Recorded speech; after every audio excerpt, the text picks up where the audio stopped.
เจ็บแบบนี้ตั้งแต่เมื่อวานมันน่ารำคาญคอยคนนี้เจ้าบ่ต้องการมันก็ทรมานบ่ต้องทักบ่ต้องแชทบ่ต้องโทรเจ้าบอกพบทายวันนั้นลบออกไปบ่ต้องโซเหลือเพียงทั้งหมดที่เหลือที่ก็อยู่กับเจ้าหรือเป็นแต่ความฝันที่ขึ้นมาแล้วหายไปในทุกลมหายใจหรือว่ามันจะหายไปทุกๆครั้งหายใจได้แต่บอกตัวเองจะไปแสนไกลละมันบ่มีเยื่อใยนะก็พยายามเข้าใจละหรือมันจบลงแล้วจริงทุกสิ่งที่เคยเอ่ยฝัน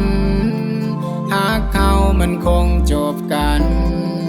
เหลือไว้เพียงคำสัญญาคอยก็บอกคิดว่าเจ้านั้นจะเข้ามาเหตุในทุกอย่างนั้นเป็นเพียงภาพลวงตาเจ้าของที่มันอยู่สูงในตอนนั้นมีราคาในวันนี้เจ้ากับหายแลนไปตายนำเงินตานี่คือ my first time เจ้าคงบ่ต้องการถ้าหากไอ้มีเงินตาเจ้าคือสิหันมาไอ้เป็นคนธรรมดาไม่ได้เป็นนกแลบสตาร์แต่หากเจ้าด้วยใจจะพาเจ้าเข้าวิวาง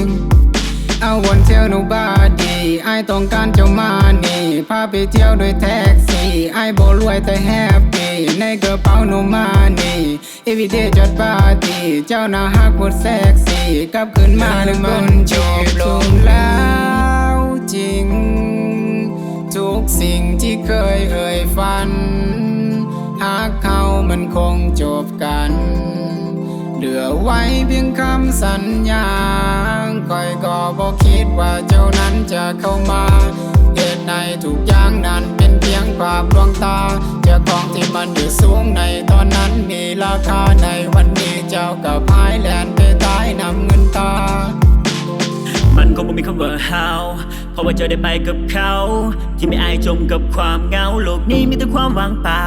ไออยากให้เจ้ากลับมาแต่ว่ามันคงเสียเวลาเพราะว่าเจ้าเลยไปกับเงินตาให้อายสู่เขาคงไม่มีปัญญาจะบอกว่าฮักมันกินบ่ได้จะเลยทิ้งอายไปมีคนใหม่ไอก็บอกว่าเจ้ายังเห็นใจเขาก็มาหลายปีมันบ่มีความหมายตี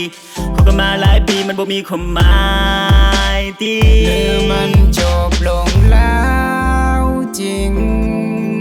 ทุกสิ่งที่เคยเอ่ยฝันหากเขามันคงจบกันเหลือไว้เพียงคำสัญญา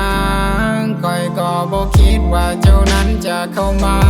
เหตุในทุกอย่างนั้นเป็นเพียงภาพลวงตาเจ้าของที่มันอยู่สูงในตอนนั้นมีราคาในวันนี้เจ้ากับ